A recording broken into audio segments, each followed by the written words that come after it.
Hey guys, it's Magic the Joker. Those of you that have been watching my live streams now know that I'm no longer Magic the Joker from Kingdom 1628. I'm Magic the Joker from Kingdom 1576. I have recently migrated with my Korean alliance and my Korean friends to Kingdom 1576, and we are here in a majority Korean kingdom that is very strong, gearing towards KVK2.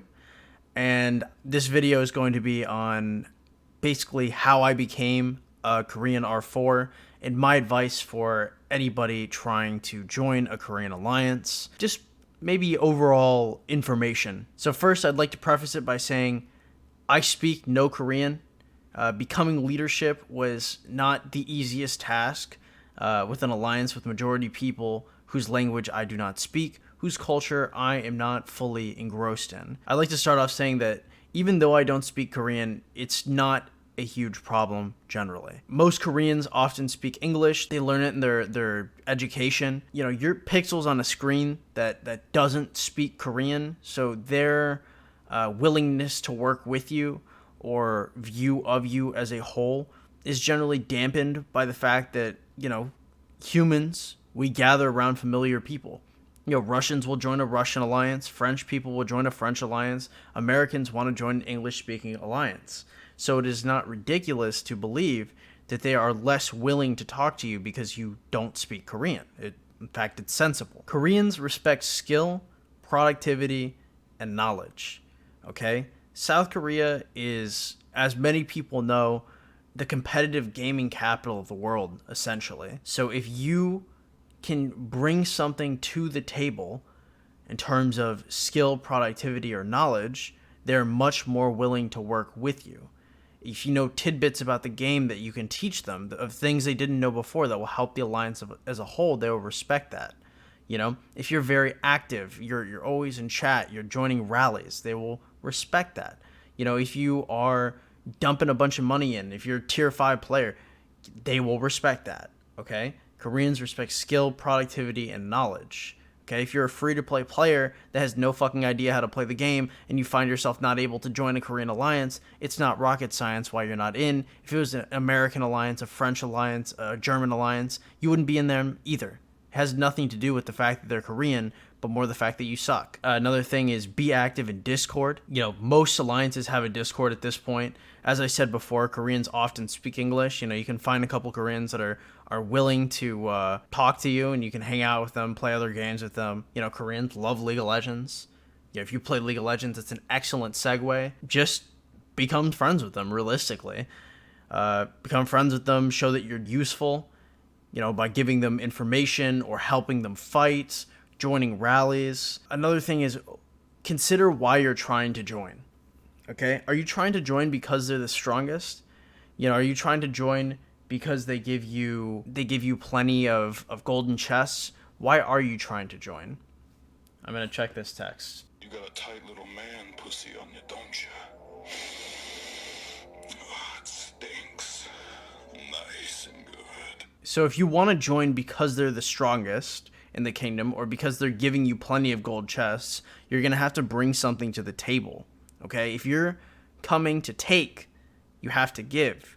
You have to be a fighter. You have to be intelligent. You have to be giving gold chests of your own. I mean, there just has to be something useful coming out of you for them to allow you in their alliance. So I want to bring you guys to a story about somebody named Sunken that was previously in my alliance back when it was OKR. Now, Sunken joined because she was a free-to-play player who was recently kicked out of another alliance because she was very selfish and rude to title givers, and nobody particularly liked her. Okay? So she came to the Koreans. She was there, you know, she was talking, just, you know, being friendly, but you could tell it was not genuine. Okay?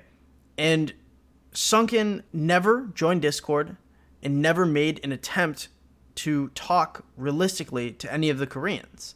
So later on down the line, months into her stay at the alliance, she ended up attacking a Guardian early and was kicked. And instead of apologizing, trying to join again, and talking to leadership, she started complaining. Now, I suppose anybody would really complain if they got kicked out of an alliance.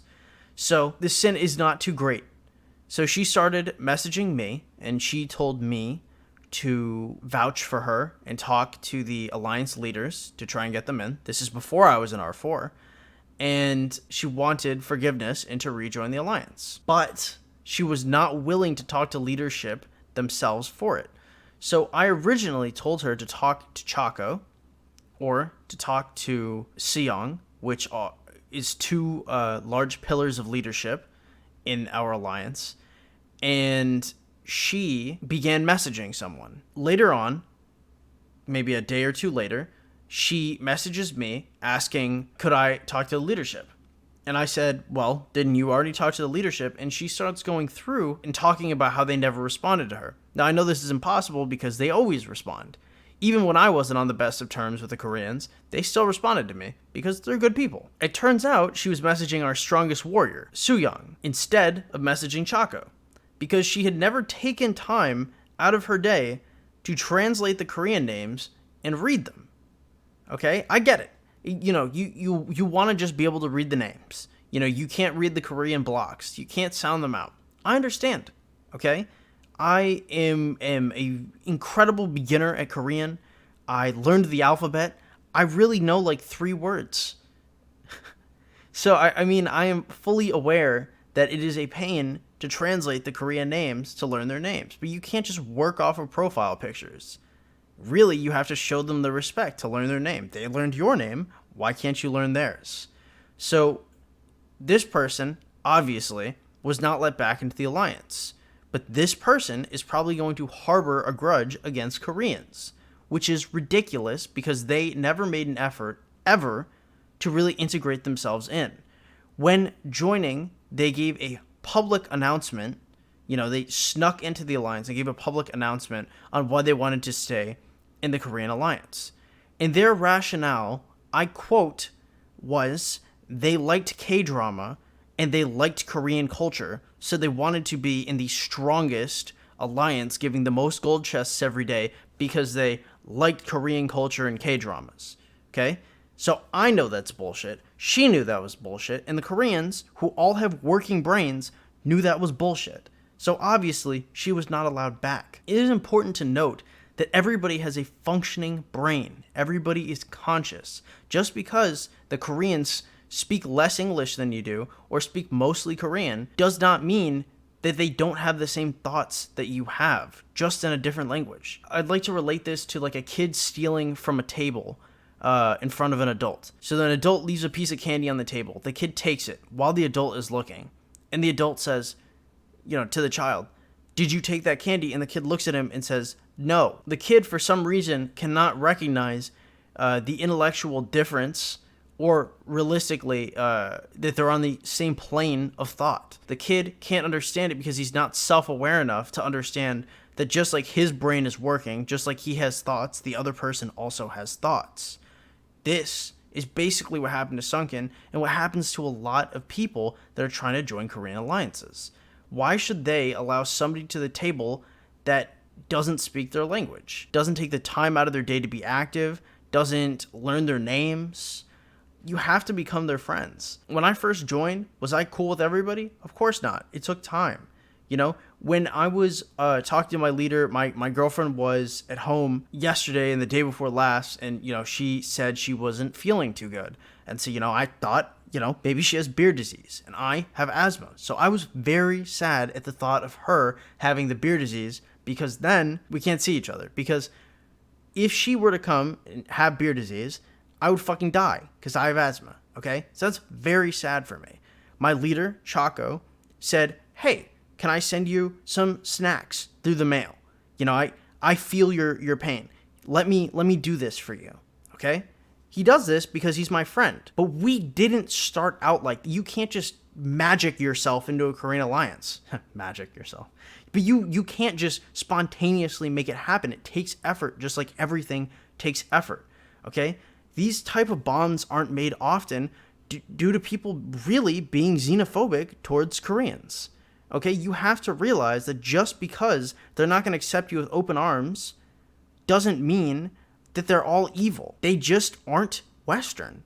And you have to realize that if you want to be with the Koreans, okay, you want to be cool with them, you want to be in the alliance, you want to be leadership, you're going to have to put in the extra elbow grease because you don't fucking speak Korean. I don't speak Korean. It wasn't easy for me, but it's not supposed to be easy. How is it supposed to be easy if you don't speak their language? So just be self-aware, work hard, and you too can become a Korean R4. Have a great one, guys. This is Magic the Joker. And if you guys are currently watching this video, it means I'm live. So, make sure it's only today that I'm live.